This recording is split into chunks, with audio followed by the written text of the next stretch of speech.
लगता है ये उल्टा है।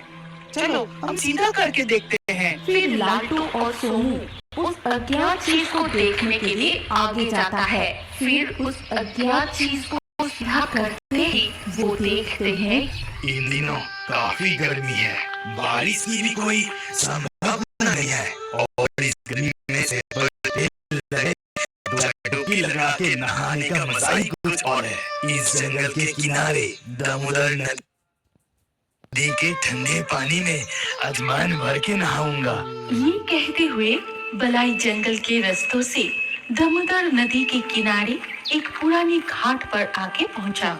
न जाने कौन सी पुरानी अफवाह की वजह से गांव के कोई भी इस घाट में नहीं आता। कोई आता नहीं तो मेरा क्या, अच्छा ही हुआ मैं अकेला इस सुंदर घाट में जी भर के नहाऊंगा।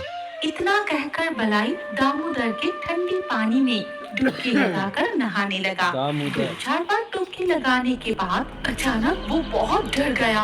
अरे बाप रे, ये क्या था? मेरे पैरों को कौन सी चीज छू के इतनी तेज भाग गई? तभी बलाई ने अपने सामने 2-3 मछलियों को उछलते हुए देखा और उसी जगह में बलाई पानी के अंदर से बुलबुले उठते हुए देखता है। अच्छा, तो वो मछली था। इतनी सुंदर ठंडे पानी में मछली नहीं रहेगी तो और क्या रहेगी? और मैं क्या अनवसर सोच रहा था। ये कहते हुए उसने देखा जहाँ से बुलबुले उठ रहा था वहाँ से लाल खून निकल रहा है और नदी का शांत ठंड पानी धीरे धीरे खून से लाल हो रहा है। ये दृश्य देख बलाई डर के मारे नदी से बाहर निकलने के लिए जैसे ही वो घाट की तरफ आगे बढ़ता है तभी अचानक कोई बलाई का पैर पकड़ के उसे नदी के गहरी पानी में लेकर चला गया। अरे वो तो नहाने के लिए कब का गए थे। मैंने कितनी बार कहा कि नदी के पुराने घाट पे नहाने मत जाओ, लेकिन वो मेरी बात सुनता। तो दाल चावल मछली सब कुछ ठंडा हो गया। मैं खुद जाके उसे बुला के लाती हूँ। फिर मीनाक्षी जंगल से होते हुए दामोदर के पुराने घाट पर पहुंची, लेकिन वहाँ नदी के ठंडी पानी और घाट के अलावा और कोई नहीं था। वो नहाने के लिए कहाँ चले गए? कहा तो था नदी के पुराने घाट पे नहाने के लिए जा रहा हूँ, लेकिन वो कहाँ रह गए? मैं गांव के बाकी तालाबों में जाके देखती हूँ। गर्मी की छुट्टी है, ना स्कूल जाने की चिंता, ना परीक्षा की चिंता। आज तो हम नदी के पानी में नहाएंगे। चलो चलो जल्दी चलो। डकाई, तू बिल्कुल सही कहा। स्कूल जाने की कोई जल्दी नहीं, हम बहुत देर तक नहाएंगे। बीनूग्राम गांव के सारे लड़के गर्मियों की छुट्टी पर हर दिन दामोदर नदी में तैरने के लिए आते हैं। बहुत देर तक नदी में तैरना, डुबकी लगाना, उछल कूद करने के बिना जैसे उन्हें शांति ही नहीं मिलता था। सिर्फ नदी में तैरने से मजा नहीं आ रहा है। चलो हम सब तार की पेड़ से एक एक करके नदी में कूदते हैं। इतना कहने के बाद सभी लड़के एक एक करके नदी के किनारे खड़े हो गए।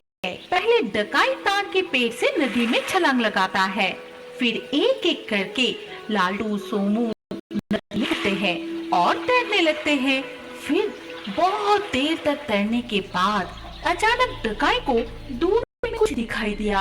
क्या तुम्हें भी दिखाई दे रहा है? देखो तो जरा, दूर उस पेड़ के नीचे लगता है कुछ अटका हुआ है। चलो तो जाके एक बार देखें। फिर तीनों दोस्त मिलके नदी में तैरते हुए उस पेड़ के नीचे जाके रुका। अरे ये क्या है? ठीक से पता भी नहीं चल रहा है। लगता है ये उल्टा है। चलो हम सीधा करके देखते हैं। फिर लालटू और सोमू उस अज्ञात चीज को देखने के लिए आगे जाता है।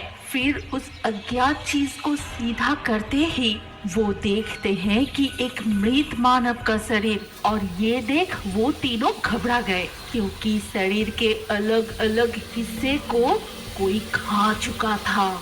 अरे बाप रे, जितनी जल्दी हो सके यहाँ से भागो, यहाँ रुकना सही नहीं होगा।